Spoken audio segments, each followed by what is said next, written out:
Greetings everyone! Welcome back to my channel. I'm S. Maxine Fisher, an author, queer parent of one, and fiber artist. And today I have a special project for you.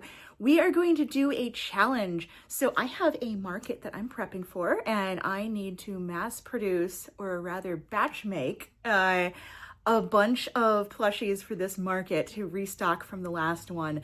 And I thought today would be a great chance to try out a new pattern and do a challenge with it. I'm going to tell you that pattern in a moment. It was an order, it was a special order from one of my customers at the Newcastle County Pride Market. They saw my giant capybara, which I will put up here, and they loved it, but didn't want such a big capybara. They really wanted a mini one. So they actually asked me for a mini capybara. Now, without looking at any particular pattern, I quoted them a price and took their order, and I now am in the process of fulfilling that order. But while I'm doing it, I figured, let me see how many of these capybaras I can make in 1 hour. So this is going to be a market prep challenge to see how many capybaras I can make in an hour. This is the pattern I am going to use. I will put the pattern designer's name here and link it down below so that you can check out this pattern. I did actually freehand the tangerines, and I will tell you it was basically, I think, six single crochet in a magic ring, one additional round, and cinched it closed. So that was the tangerine on the capybara's head. But the main capybara is what we are going to be testing out today. We're just going to be doing the bodies and skipping the embroidery for now. And I want to see how quickly I can work this up and if I can tweak my process in the process to make it any more efficient. So I'm really excited for my next market, and hopefully I'll have a nice little pile of capybaras that I made today in addition to the one for my customer. So without further ado, let's get to work.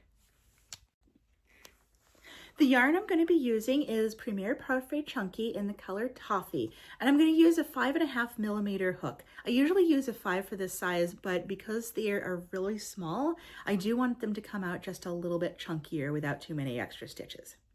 All right, without further ado, let's set a timer and get into it.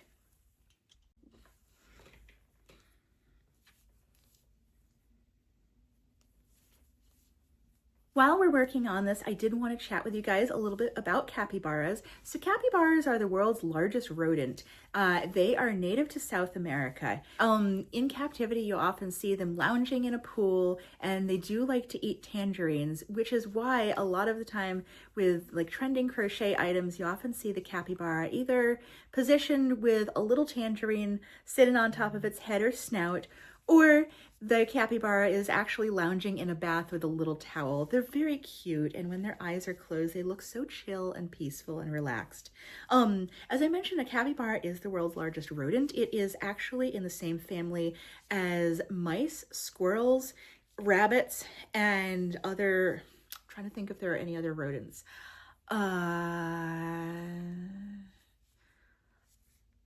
That being said, they do not usually thrive in captivity. They are wild animals. I first learned about what capybaras are by reading a book by Bill Peet that was a children's book. It was called Capybappy. Bill Peet actually wrote that book about his own experience as a child having a wild capybara that his family kept for a pet. Originally, they thought it would be a really nice idea to keep him. He was well loved by the family, and being bred in captivity, he was not really able to fend for himself in the wild. However, as he grew bigger and began to socialize more, they found that he could be really aggressive, kicking, sometimes biting, and generally just not really fully acclimated to human companionship the way that you would expect for like a domesticated animal that has been bred in captivity alongside humans for hundreds or thousands of years, like the cat or the dog. Eventually, Bill and his family decided to try to rewild Capybappy. And it was a really sad moment, but also a teaching moment for kids that just because you love an animal and they look beautiful and even cute or affectionate doesn't mean that they will necessarily flourish alongside you in your lifestyle. So if you are tempted to take in any wild creature, you are better off consulting a certified wildlife rehabilitator who is able to help that animal recover from any injuries or illness and successfully reintegrate into its natural habitat. That being said, I still love Cappy Boppy. I do intend on purchasing some Bill Peep books for my kid, and I love his illustrations and the way he tells a story in such a unique way. Okay, I've messed up already because I just did a whole round and then realized my timer wasn't running. So I'm going to hold myself accountable, and I am going to frog back this one round so I can actually finish this challenge, because I do want to see, oh, this is breaking my heart. I want to actually know how many of these I can do in an hour, and I didn't time out the round. So here we go again.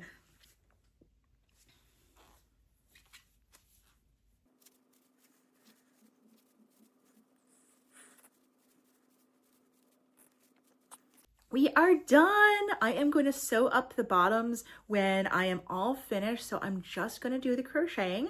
But that was a 16-minute make, so that went really, really fast. I did figure out what we're doing that is causing the little legs to be a little crooked. So I think for the next one, what I'm going to do is, instead of starting the second leg, crocheting all the way around and then doing the first leg, which it's actually upside down. Okay, so it goes upside down because it goes from nose to tail. So instead of starting over here, crocheting all the way around the back and ending here, I am going to make the second leg around early so that I go from here all the way straight across to here and around. But he's so cute. He's so cute. I like the solid color look a lot better than the one with the brown, but maybe in the future I'll do some color changing. Right now, I just want to do a really quick restock, or in this case, a stock, because this is a new item for me, and then we'll move on to the tangerines. All right, folks, I'm back. I did take a really short break after the first capybara, but I am all loaded up and ready to start the second one. So I'm just gonna move my coffee cup away from my string. You can't see it over here, but I always seem to have my yarn ball going over the cup, and then I'm terrified that the yarn is going to end up in my coffee. So now that we're refueled, I am ready to start the second one. So I'm going to restart the timer. We're at 16 minutes and 12 seconds, so we're going to keep it moving. All right, here goes. Where is my stitch marker? Hang on. Can't start without a stitch marker.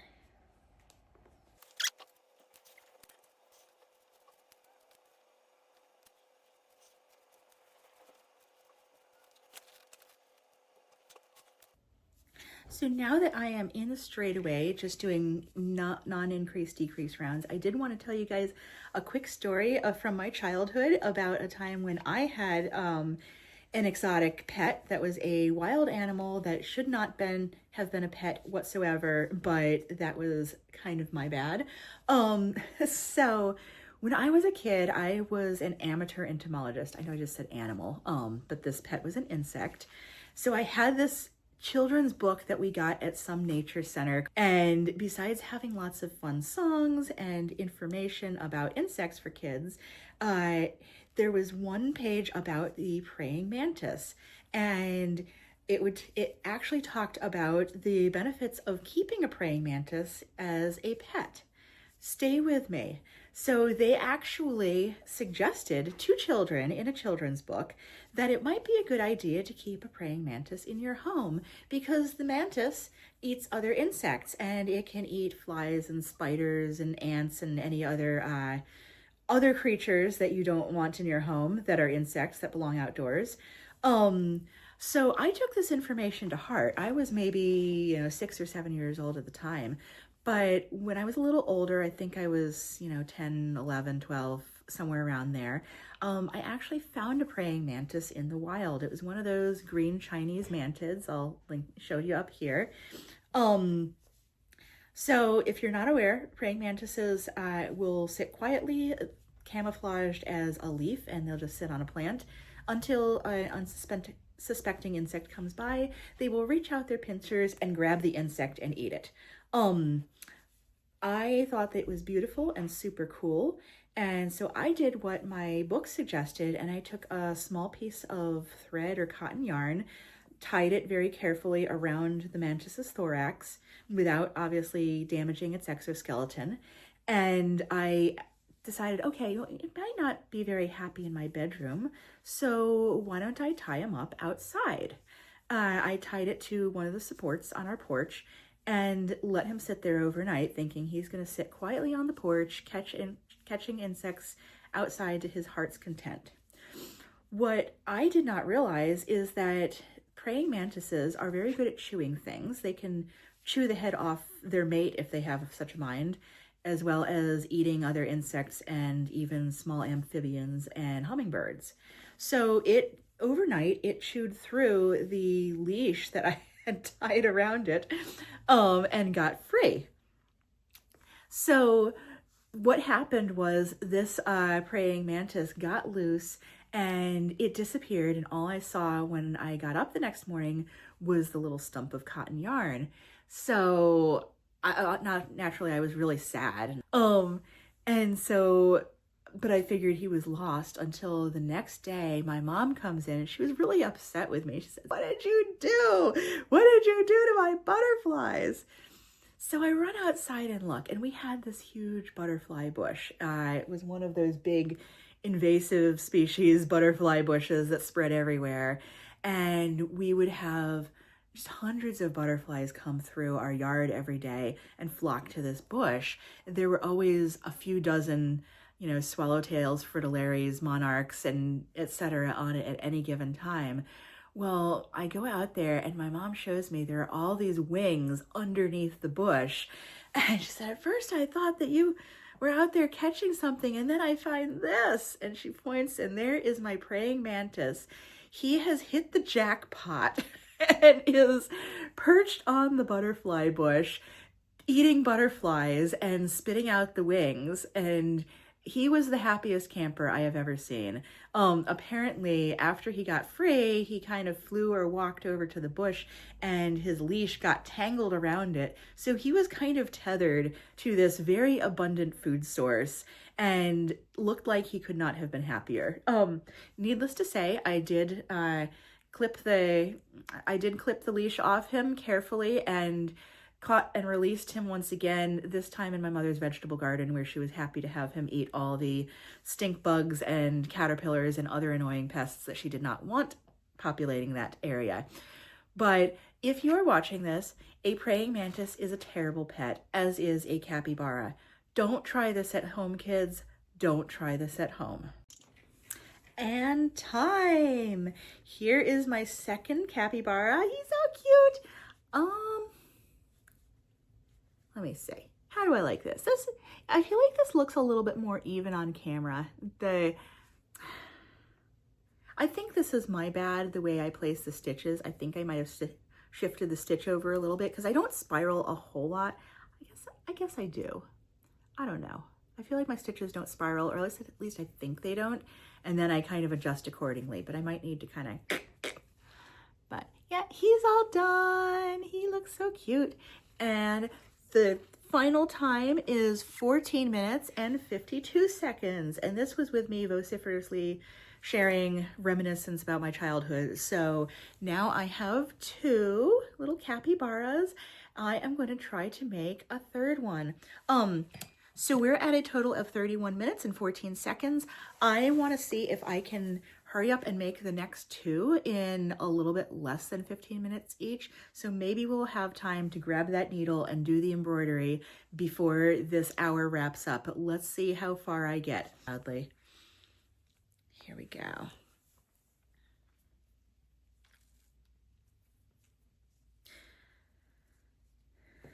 And let me know in the comments down below if you think that my random storytelling is distracting from your enjoyment of these crochet and chat videos. I really do just kind of want to be able to, edit naturally, and a lot of times when I'm crocheting, ideas come to mind, stories come to mind, and I just enjoy being able to share them. And sometimes they're funny and sometimes they're not, but it's okay. Oh, what are we gonna do?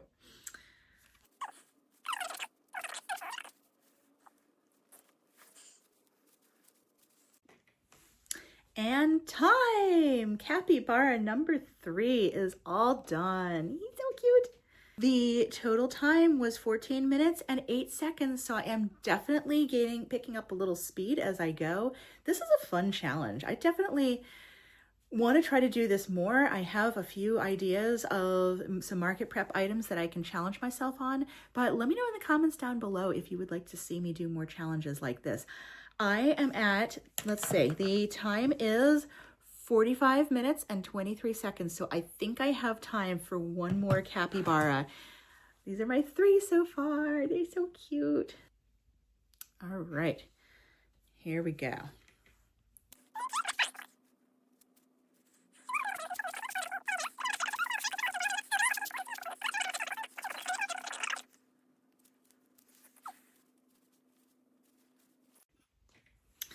Guys, we're down to the last 5 minutes. We're at 55 minutes total on the timer. I am crocheting like mad because I am really hoping that I can make it. I did realize that the last capybara I made was missing around in the belly, which is, it's okay. I mean, it looks fine, but I do want to make sure that I'm doing the whole pattern for this challenge. So I am going to hurry up and finish this last capybara. I think I can get 4 in before the hour ends. Let's see how I do. Oh,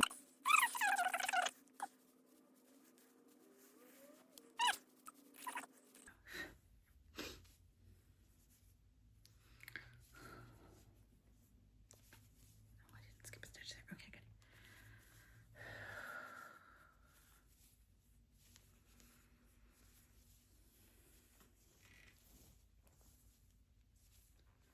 All right, I finished both the back legs. We're now in the home stretch, but I have 2 minutes left on the timer. Guys, I do not know if I'm actually going to make it, so let me keep going. I don't know why I got so invested in this challenge, but now I feel like I really just need to see it through.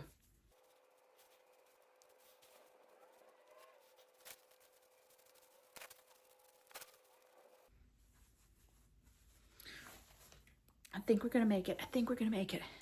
All right, 6 more decreases. 1.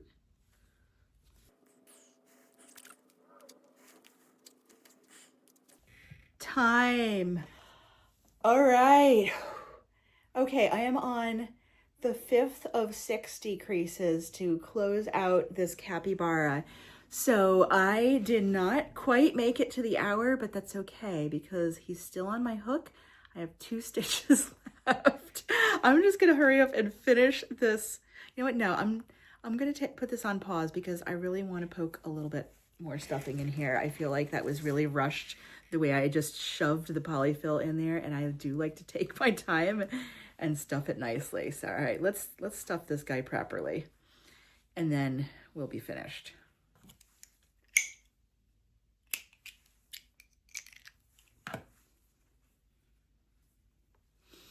All right, there he is, capybara number 5. Just let me take out this stitch marker. Here he is. He's so cute. So I did not get the sewing done. I just have to close up the little hole in the back of the plushie and secure that end. And I have 1, 2, 3, 4. I was able to do 4 total capybaras in the space of 1 hour.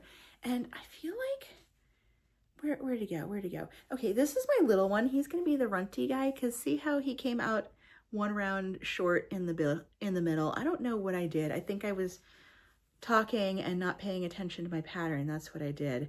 So this is the way it's supposed to look, and this is the way he came out. But it's okay. He can be little. We can have differences, and they'll still be cute. So guys, thank you for watching this challenge. I'm gonna go ahead and finish up. I want to have a half a dozen capybaras plus the one for my customer. So I'm going to take some pictures, reach out to my customer and make sure that this looks like the way they want. And then I'm going to hopefully just make 2 more off camera, off the timer. And then I will come back on and show you the tangerines. But right now I'm going to call it because I do need to do a few things before my son wakes up. I need to try to paint a couple pairs of safety eyes so that I can do, I have a dragon to work on tonight. I have an order for the My Father's Dragon plushie. So thank you, Karen. I can't wait to get started. So let me make Boris's eyes real quick, and then hopefully I'll be in good shape. And later tonight, I will come back and work on tangerines and additional capybaras. Hey everyone, it's 2 weeks later and I just wanted to come on and show you the finished capybara. Look at that, he's so cute. I love the tangerine.